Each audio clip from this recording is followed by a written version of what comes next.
Ate njagala kubawa amagezi g'obwerere. Katonda tebamuzanyirako.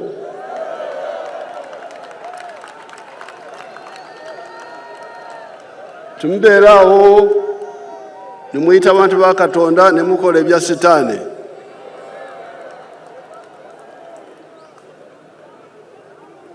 Kubanga Bayibuli Yesu yatusomesa bulungi mu Bayibuli olugero lw'Omusamaliya omulungi. Omusajja yali atambula, abatemu ne bamulumba, ne bamunyagulula, ne bamutukuba, ne balowooza nti afudde, ne bamulekaawo. Kati Bishop Omufalisaayo yajja n'amuyitako.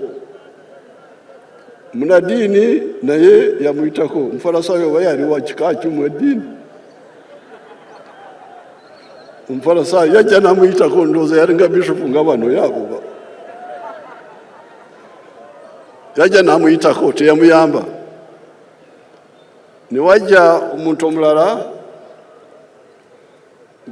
ow'ekika ky'Abaleevi.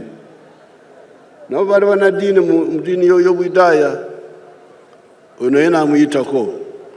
Bona baali Bayudaaya ate ba ddiini ye, naye ne bamuyitako. Kati ne wajja Omusamaliya ow'eggwanga eddala ate ow'eddiini endala yamuyamba. Kati Yesu n'abagamba nti ku bana abasatu ani yalina omugaso eri omusajja ono. N'olwekyo mwe bwe muba muli banadiini, nze mbawadde amagezi ag'obwereere. Temulina kunsasula, temuddamu kukozesa erinnya lya Yesu na Katonda by'omululu by'abantu bye babeeramu. Nkirabye emabega kireeta emikisa mibi, mukyegendereze.